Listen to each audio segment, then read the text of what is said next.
Today I am reading in the fourth book in the Left Behind series. This is in chapter 18 on the fourth book in the Left Behind series. So I will begin to read now.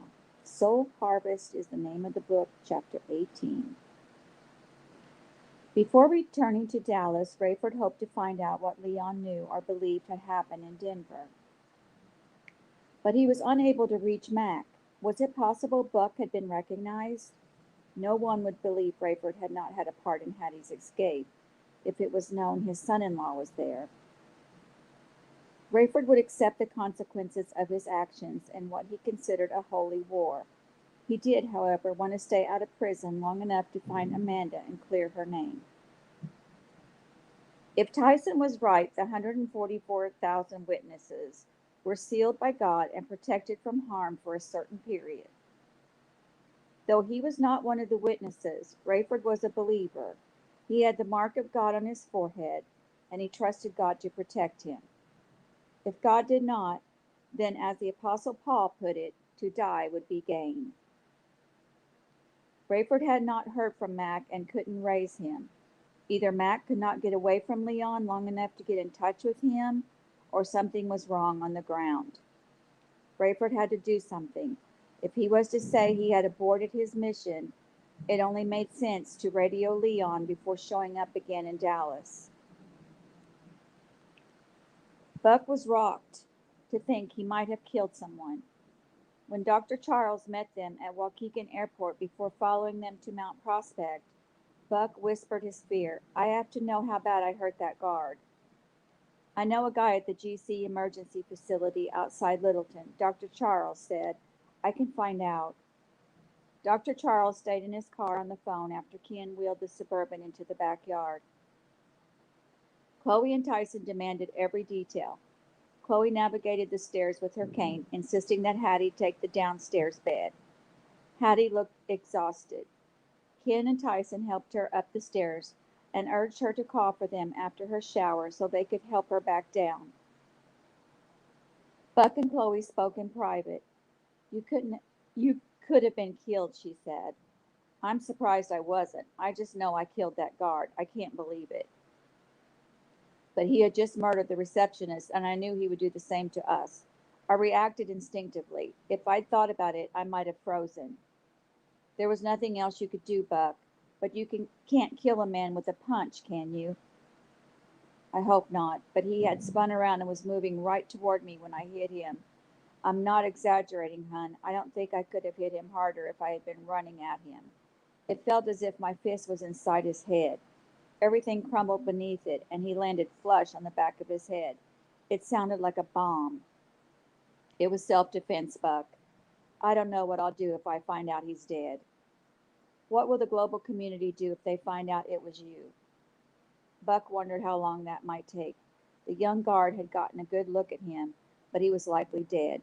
The other guard assumed he was Rayford Steele. Until someone showed him a picture of Rayford, he might still believe it. But could he describe Buck? Buck moved to a mirror in the hallway. His face was grimy, his cheek red and purple almost to his nose. His hair was wild and dark with sweat. He needed a shower, but what had he looked like at that clinic? What might the surviving guards say about him? "Charlie Tango to Dallas Tower, over." "Tower, go ahead. Charlie Tango." "Relay urgent message to Global Community Supreme Commander. Mission aborted due to mechanical failure. Checking equipment before return to base. ETA 2 hours, over." "Roger that, Charlie Tango." Rayford put down at an unattended and seemingly abandoned airstrip east of Amarillo and waited for Leon Fortunato's call. Buck worried when Dr. Charles finally came into the house and would not make eye contact. The doctor agreed to check Chloe, Ken, and Hattie before heading back to Kenosha. He appeared most concerned about Hattie and her baby. She was to remain at rest for other than nature calls. He told the others how to care for her and what symptoms to monitor. The doctor removed Ken's stitches and advised him also to take it easy for several days. "What? No more shootouts? Guess I can't work for Buck for a while."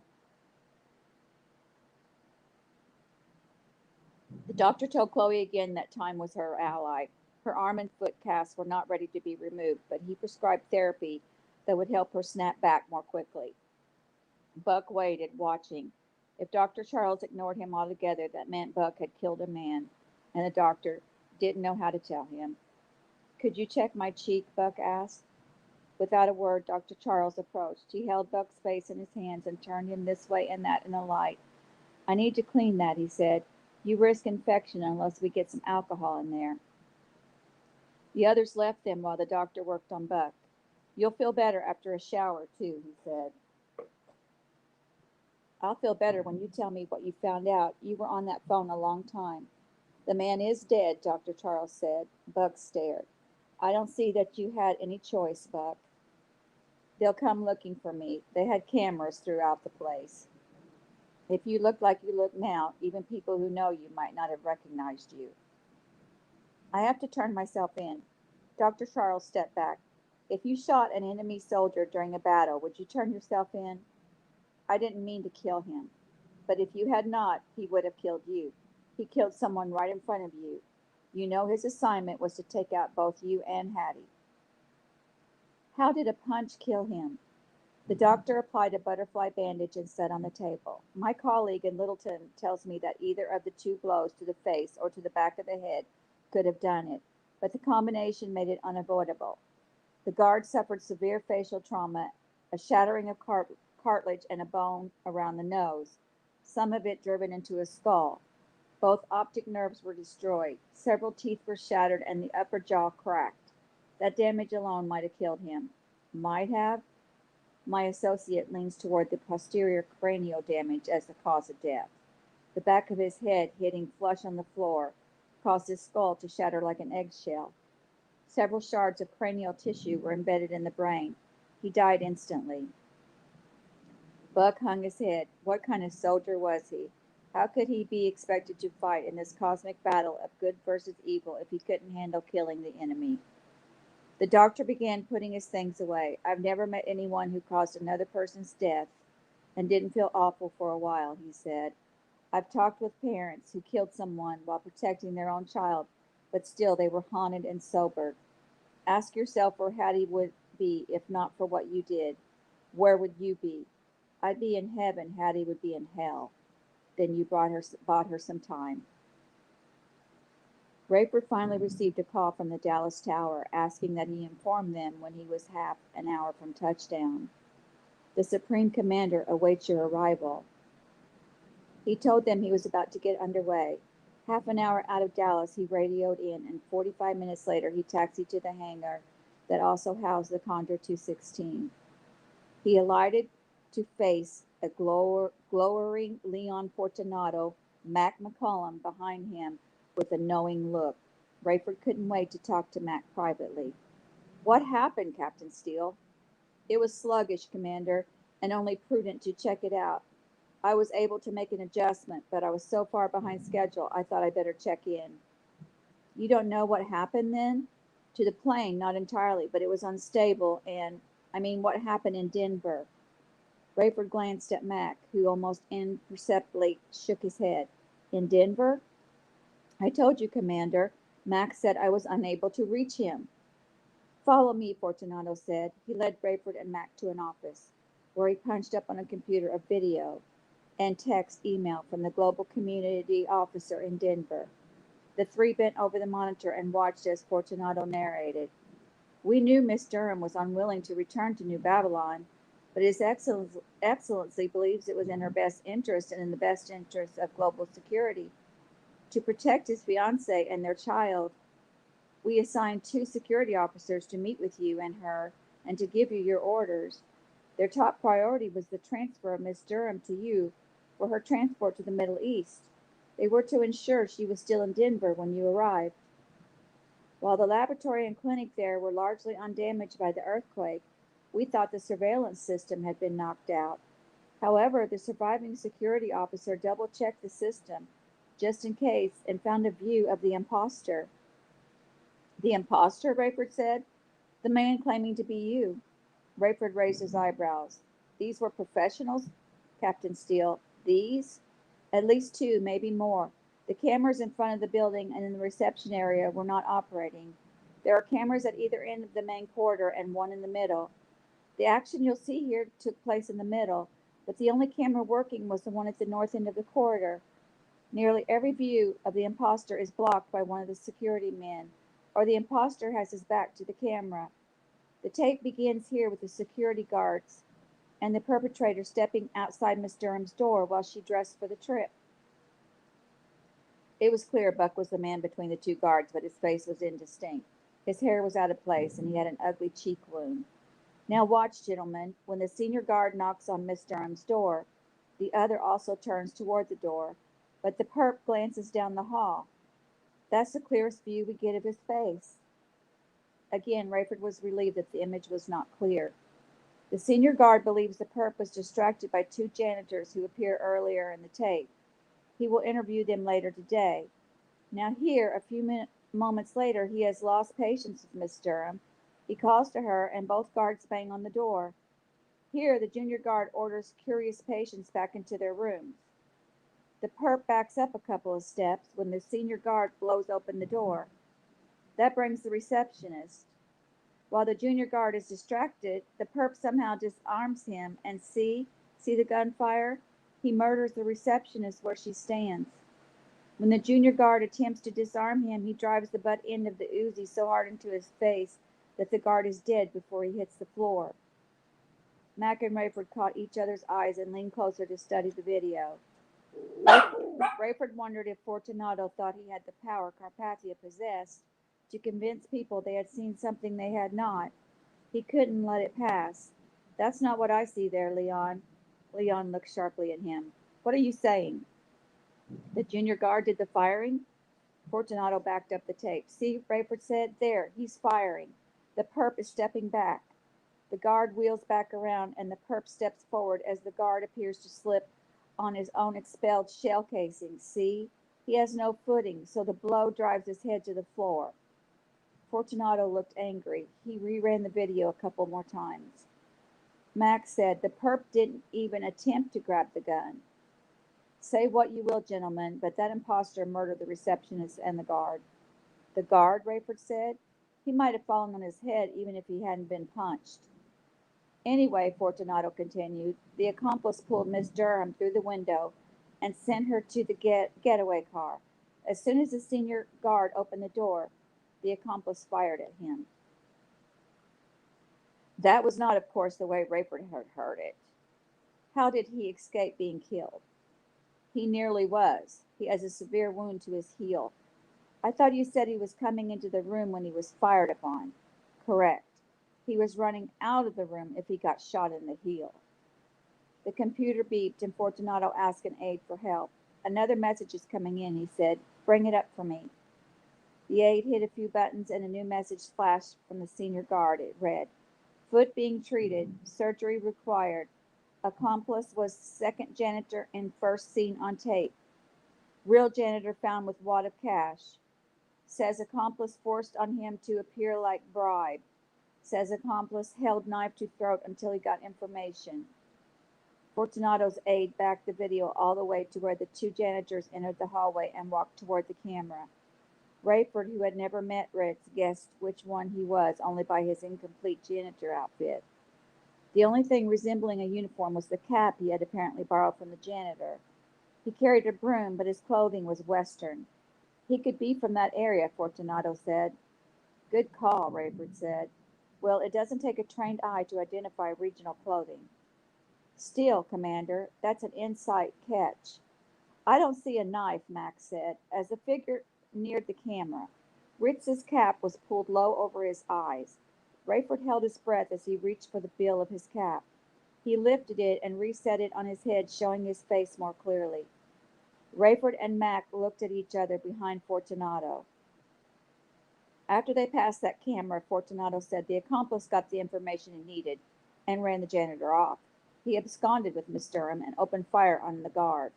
And those guards were there only to protect Miss Durham. The guard had conveniently left out details that would have made him appear an idiot.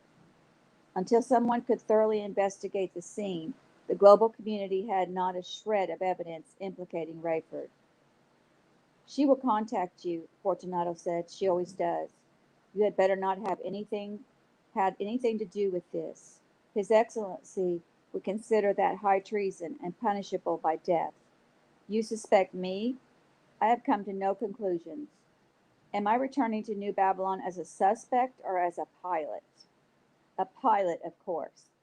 You want me at the controls of the Condor 216? Of course, you can't kill us without killing yourself, and I don't gauge you're suicidal yet.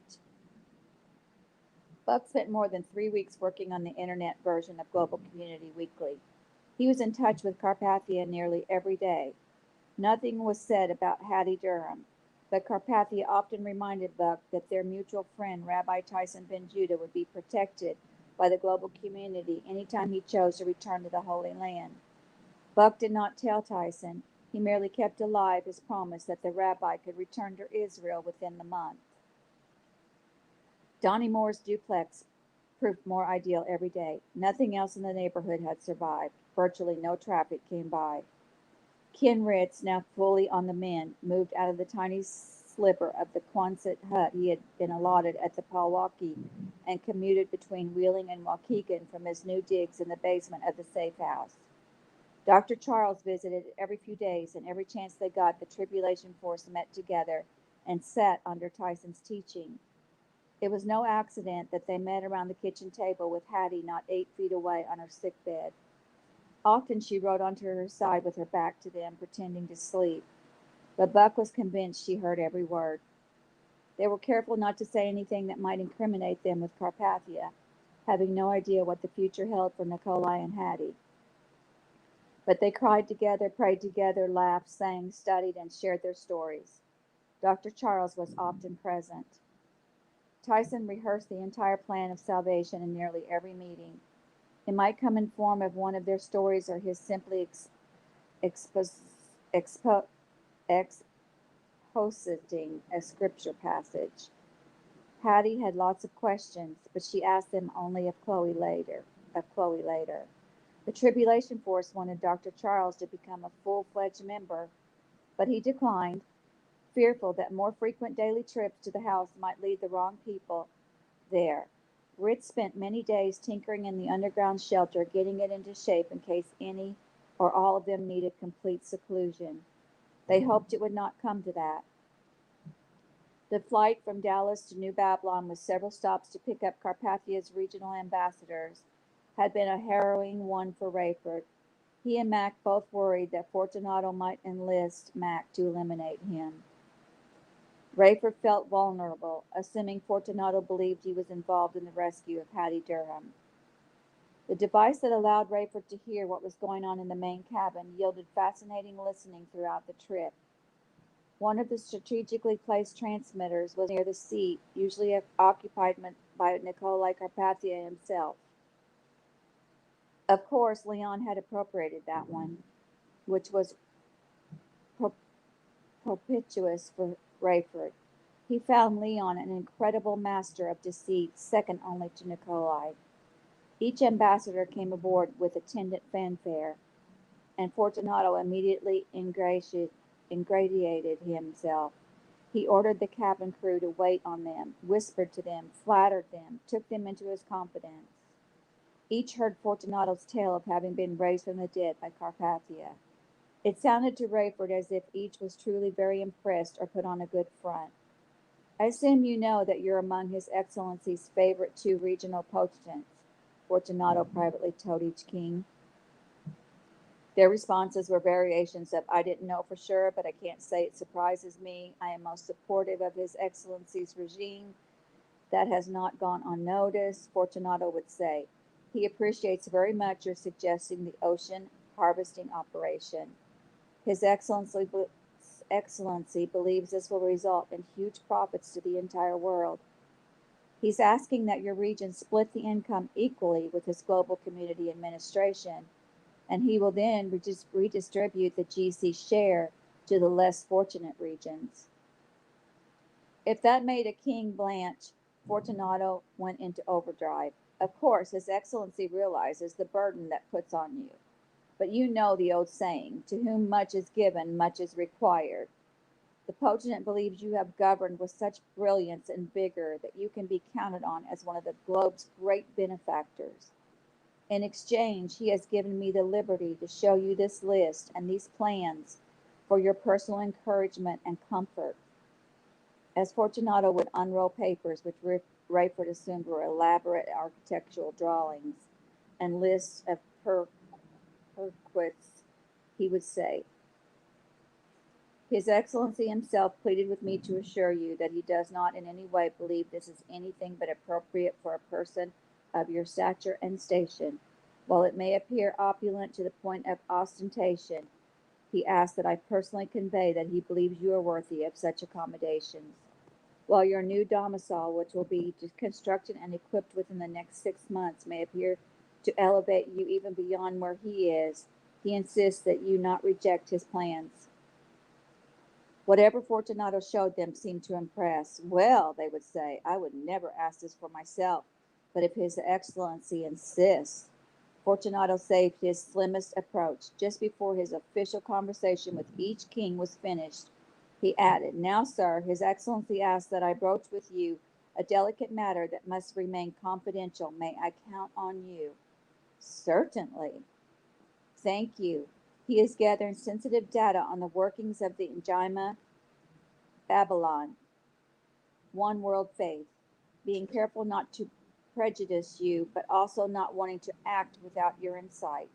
He is curious. How do you feel about Pontifex Maximus Peter Matthews self-serving? No, that is pejorative. Let me state it another way.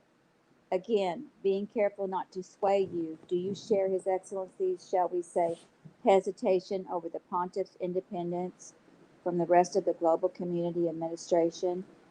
To a man, every king expressed outrage over Matthew's machine mechanics. Each considered him a threat. One said, We do our share. We pay the taxes. We are loyal to His Excellency. With Matthews, it's just take, take, take. It's never enough. I, for one, and you, may express this to His Excellency, would love to see Matthews out of office. Then let me broach a yet more sensitive issue, if I may. Absolutely. If it came to taking an extreme course of action against the very person of the pontiff, would you be one upon whom His Excellency could depend? You mean, you understand, you may count on me.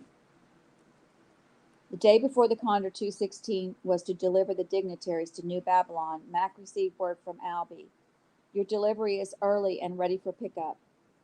Rayford spent nearly an hour scheduling his and Mac's time in the cockpit and in the sleeping quarters so both would feel as fresh as possible at the end of the trip.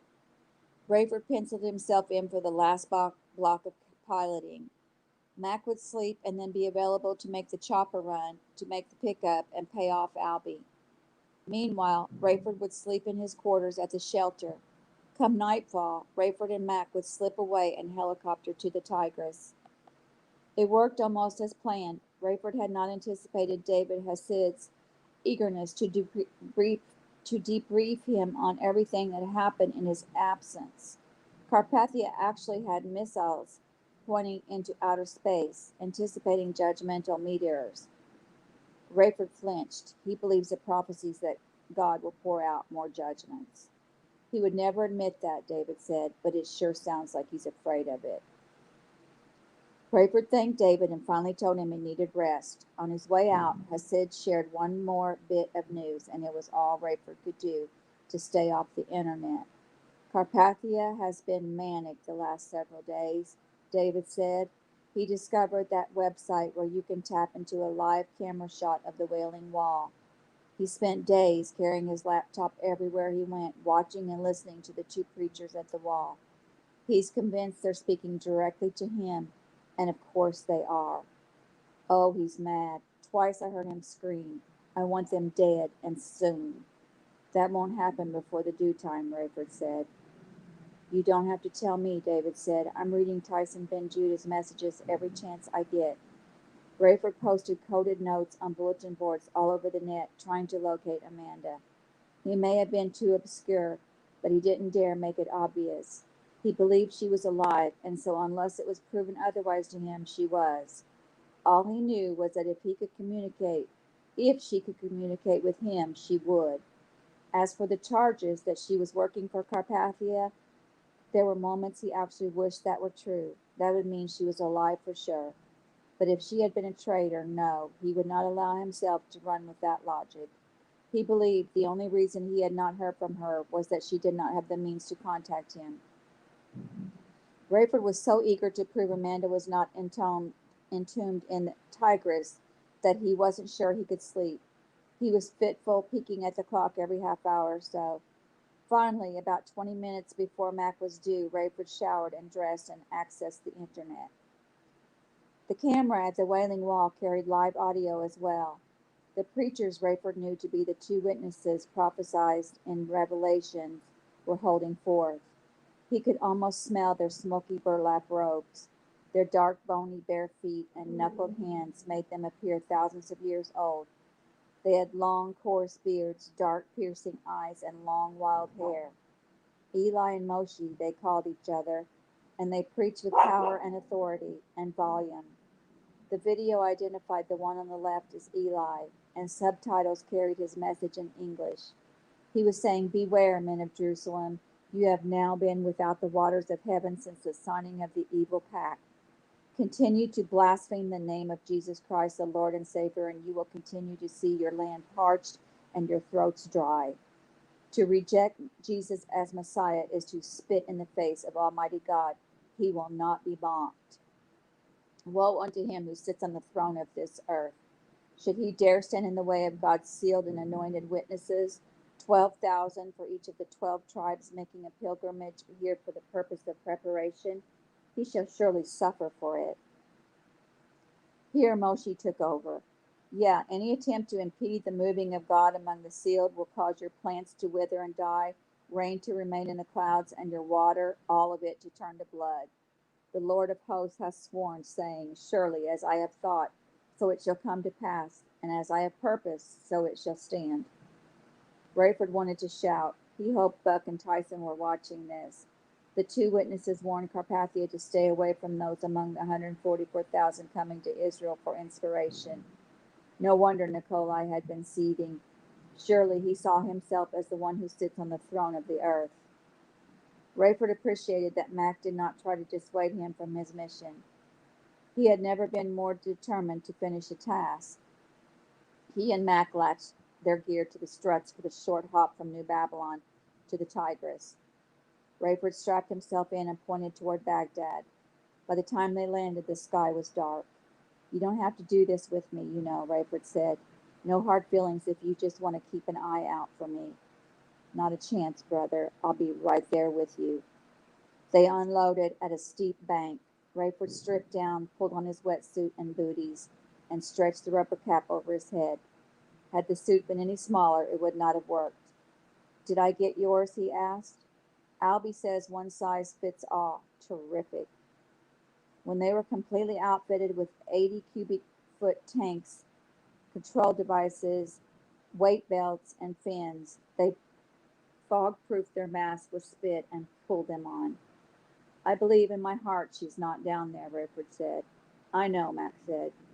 They inspected each other's gear, inflated their BCDs, stuffed in their mouthpieces, and slid down the sandy bank into the cold, rushing water and slipped beneath the surface.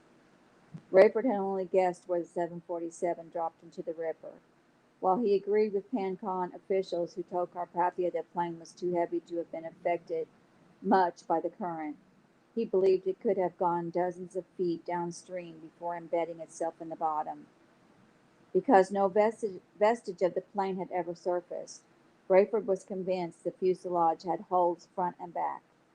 That would have resulted in the plane hitting the bottom rather than being held aloft by air pockets. The water was murky. Rayford was a good diver, but he was still claustrophobic when unable to see more than a few feet. Even with the powerful light strapped to his wrist, it seemed to shine no more than 10 feet in front of him. Mac's was even dimmer and suddenly disappeared. Did Mac have bad equipment, or had he turned his off for some reason? It made no sense. The last thing Rayford wanted was to lose sight of his partner. They could spend too much time searching for the wreckage and have little time to investigate it. Rayford watched clouds of sand shoot past and realized what had happened. Mac had been pulled downstream. He was far enough ahead that neither could see the other's light. Rayford tried to steer himself. It only made sense that the lower he went, the less the current would pull him. He let more air out of his BCD and kicked harder to dive, peeling his eyes to see past the end of his beam. Ahead, a dim, blinking light appeared stationary. How could Mac have stopped? As the blinking beam grew larger and stronger, Rayford kicked hard, laboring to align himself with Mac's light. He was coming fast when the top of his head smacked violently into Mac's tank. Mac hooked Rayford's elbow into the crook of his own arm and held firm. Mac had snagged a tree root. His mask was half off and his regular mouthpiece was out. With one arm holding Rayford and the other gripping the root, he wasn't free to help himself. Rayford grabbed the root, allowing Mac to let go of him. Mac reinserted his regulator and cleared his mask. Dangling in the current, each with a hand on the root, they were unable to communicate. Rayford felt the spot on his head where he had banged into Mac's tank. A flap of rubber hose from his cap, a matching patch of skin and hair had been gouged from his scalp. Mac pointed his light toward Rayford's head and motioned him to lean forward. Rayford didn't know what Mac saw, but Mac signaled to the surface. Rayford shook his head, which made his wound throb. Mac pushed away from the root, inflated his BCD, and rose to the top. Rayford reluctantly followed. In that current, he could do nothing without Mac. Rayford popped out of the water in time to see Mac reach an outcropping on the bank. Rayford labored to join him. When they had raised their masks and snorkels, Mac spoke quickly. I'm not trying to talk you out of your mission, Ray, but I'm telling you, we have to work together. See how far we've come from the chopper already? Rayford was stunned to see the dim outline of the helicopter way upriver. If we don't find the plane soon, that means we're probably already past it. The lights don't help much. We're going to have to be lucky. We're going to have to pray, Rayford said. And you're going to have to get that head treated. You're bleeding. Rayford felt his head again and shined the light on his fingers. It's not serious, Mac. Now let's get back to it. We've got one shot. We need to stay close to the bank until we're ready to search in the middle. Once we get out there, we'll be going fast. If the plane is there, we could run right into it. If it's not, we've got to get back to the bank. I'm going to wait for your lead, Ray. You follow me while I'm navigating the edge of the river. I'll follow you when you signal me it's time to venture out. How will I know you're the one doing the praying? And that's the end of chapter 18. I'll be reading chapter 19 next. Thank you for joining me. Have a great day.